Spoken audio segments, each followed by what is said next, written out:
with spring practice back here in full swing, spring ball back in action here, coming off a week of a break, Coach Saban and the Crimson Tide, Will Anderson spoke about how he looks at this defense as being much better than what it was last year, as fearsome, as ferocious, as we're going to be flying around, hitting guys in the mouth, making plays, making tackles. Guys fully understand that football needs to be the most important thing around here.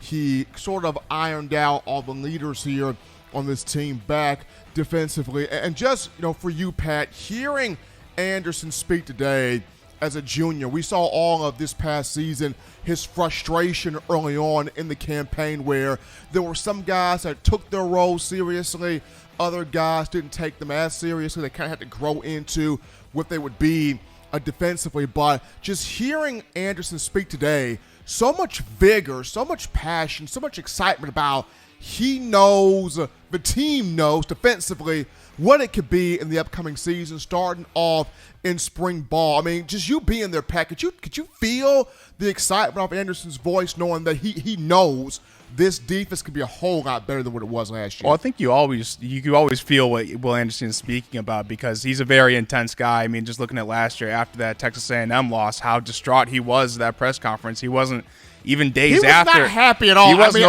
I felt like he was going to come at me. Yeah, no, he wasn't over at all, and even days afterwards. So I think he's a very intense player, and I think he said that he wanted this team's identity, this defense is my identity, to be mean.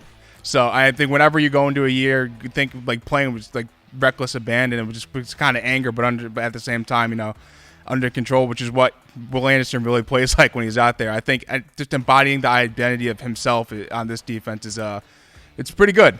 Yeah. Now, I mean, with the guys returning here, Pat, because you look at this, Jordan Battle could have went pro, decided to come back. Henry To'o could have went pro, decided to come back. DJ Dale came back. Byron Young came back. DeMarco Helms came back also.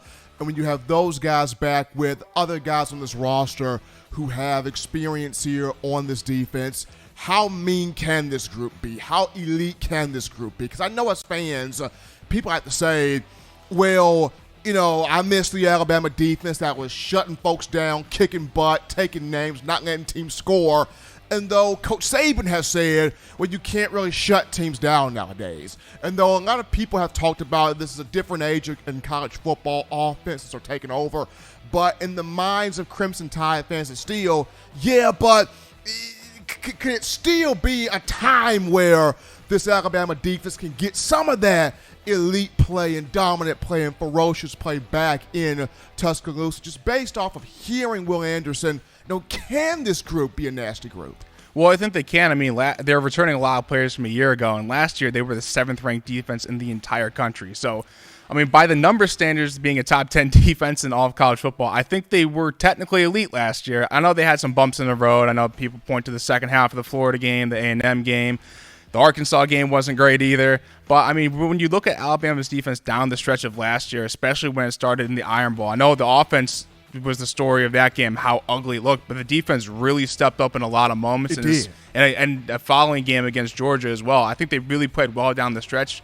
And they have a ton of players returning on that side of the football. So, I mean, there's no question this group could take another step this upcoming season. Well, it all starts, Pat, with coaching, and Coach Saban made some moves here in the offseason when you discussed bringing in Travaris Robinson from Miami to coach cornerbacks. He has a huge footprint in the SEC, played as a cornerback and safety at Auburn, coached at Auburn, coached at South Carolina, coached also we have Florida as well, so he's got a footprint in the SEC. Coleman Hutzler is in here coaching outside linebackers. Will Anderson talked about Hutzler having a lot of great energy, a lot of passion, a lot of strong vibes there of what he's bringing to the table. You've got Pete Golding back for a 5th year at Alabama, 4th year of calling defenses. Freddie Roach is back. Charles Kelly is back as the safeties coach. So just looking at this coaching staff defensively, what can you see it do in making sure that these players are prepared consistently to be that top 3 or top 5 defense and maybe pitch a shutout or two if it can? What do you want to see from this coaching staff, especially with the bulk of it guys that have experience back? Well, I think these guys have their work cut out from them from the standpoint of developing depth, because even though they're returning a lot of starters from a year ago, there's still some guys behind some of these experienced guys that need to, take a few steps here, especially on the defensive line. I mean, that group losing Fadarian Mathis and LeBron Ray and some really, Mathis is a big deal too. I mean, I think the defensive line's still good. They're still set with Dale, Boygby, Byron Young, those type of players. But what are we going to see from Stephon Wynn? He's been here, or Jamarian Latham, some of the guys who've been in the program for a little bit, or even Tim Smith. He's another guy who, really good pass rusher, but can he put it all together? And then when you look at the secondary too, with Robinson and Kelly, I mean, they got to replace both their starting corners. I know Cooley McKinstry showed flashes of being really good last year. They picked up Elias Ricks from the transfer portal, but that's a group that really has also really got to figure it out from the standpoint of, they got to replace 2 starters from a year ago. Now, of course, when you look at this linebacker room, the one guy that fans are excited about just as much as Will Anderson is Dallas Turner. And Will talked about that today. He and Turner had some bets there this past season, and Dallas Turner surpassed Will Anderson in a lot of categories from Will's freshman year in 2020. But with Dallas, now he's the guy. On the opposite side of Anderson, Turner, 30 tackles a season ago, 10 of those for loss, 8.5 sacks, 5 quarterback hurries. The last 4 games of the season, the young man from South Florida was just a menace.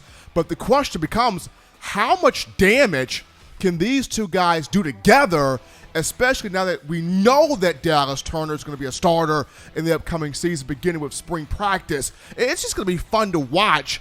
Both of these 2 coming off the edge at the same time.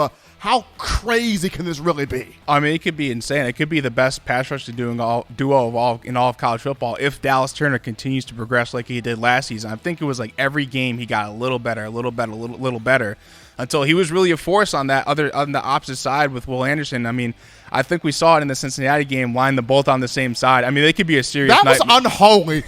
Pat, do you know how sinful that really was? I know, against Cincinnati too. I mean, an offensive line from the Bearcats that just really wasn't up to the task that day. But I mean, they could do some serious damage in the SEC too. So, do you sense this? Could this be on the same level of? I don't want to say it, but going back to 2015 and 16, where you had Ryan Anderson and Tim Williams, and how great those 2 were coming off both edges, getting the quarterbacks. Does Anderson Turner have that same effect? Could it have the same effect in your opinion? I think it could. Yeah, I definitely think it could. I think Anderson almost had as many sacks as the 2 of them combined by himself. Yeah. But I think Will Anderson's another guy who could still even get better from a season ago. He was, and that's a scary thing to think about in retrospect. But I mean, these 2 guys, the thing is that Dallas Turner is so young and Will Anderson now has the experience that he does. I think that these 2 guys could really take a huge step this year. Before we get into the secondary here, Pat, I want to go back to the defensive line because you mentioned having Dale back, Boygby back, Byron Young, Jamarian Latham, Jamil Burrows, among other guys. But I guess the biggest thing that people want to see is, where is that aggressive nose tackle? Where is that aggressive defensive tackle there in the middle that, Saban's been used to producing, whether that guy's a Marcel Darius or a Deron Payne or a Quentin Williams, as of late a Christian Barmore, maybe more of an underrated guy like a Nick Gentry, guys that just keep on coming and keep on harassing you, non-stop motor from that nose tackle position, because when you have that guy, it makes everybody else's job so much easier when you have a nose tackle that can walk a center and a guard into the quarterback, or can just flat out stop the run, or even get after the quarterback by itself. So to you, do you think Alabama has that guy at that nose tackle spot that can whip up guys? Can DJ Dale truly be that guy? Is Tim Smith that guy? Do they have that nose tackle in your mind? I mean, we're going to see. I don't know if DJ Dale is going to all of a sudden turn into Deron Payne, especially coming back for his senior year now. Right. I mean, I think he's fine. I think DJ Dale's a fine player. I know he gets kind of a bad rap from Alabama fans, but I think he's a decent player up there in the middle. But I think Tim Smith's really the kind of guy, you can kind of see he had that sort of ceiling, maybe like a Christian Barmore type, to really get after the quarterback, but he just not finding his way on the field for the most part, because the defensive line was so deep throughout his entire career until now. So I think he's going to have a bigger opportunity this year to really show what he can do. It's going to be fun to watch that D line. So now, Pat, as we flip to the secondary, here's a group here with Eli Ricks in here. many people feel like, and I feel like myself, he will man down one of two cornerback spots. Coach Saban does not bring you in here from the transfer portal, especially with SEC experience, if he did not feel like you could start or add value to the team. So the other corner spot is going to be very interesting because you got Kool-Aid McKinstry, you've got Kyrie Jackson, you have Terrion Arnold, and you got the freshman here in Traquan Fagan. So that's going to be fun right there. Also, with Malachi Moore back, has he returned to that freshman form in terms of being healthy and being able to stay on that field? Because if he's regained some of that freshman form that he had in 2020, you could have him at nickel and Brian Branch at safety, or you can have Malachi at nickel and Branch at safety, and have DeMarco Helms and dime. There's just so much you could do there. Yeah, it's a lot. It's a lot. It's so much you can do there with so much talent back. But with this group, how elite can this secondary be with a lot of returning pieces? I mean, they have a lot of stars next to these guys' names, especially between just Kool-Aid and Elias alone. And I think it will be Kool-Aid and Eli Ricks. I think those two will be the starters. Like you said, Nick Saban doesn't just go into the transfer portal to get a guy to sit on the bench. That's just not going to happen, especially when you're getting someone from LSU who proved to be as talented as he was. I mean, 4 picks as a freshman. Yeah, I know as a freshman. I know 2021, I mean, I think he only played like 6 games, but honestly, for almost all his LSU tape, I'd almost just wipe the slate clean. They were a disaster the past 2 years, especially just from a coaching staff alone. And I think Kool-Aid, he really, he showed some flashes of being really good last season. And like you brought up with Malachi Moore and Brian Branch, I think that's going to be the real competition to look at this spring because, I mean, they didn't do it in the middle of the year last year, kind of experimenting with them in different kind of positions. They both kind of split time at that star spot. And I don't know does Alabama want to do that again this year? Or did they just want to play one guy and just figure it out and have someone get into a rhythm? I think that's something that we really need to find out this spring. I think what I want to see here, Pat, is, to me, as good as DeMarco Helms played down the stretch of 2020 and then down the stretch of this past season, I've always felt like he's been out of position. To me, with his makeup, he fits more of the dime linebacker, playing more so close to the action.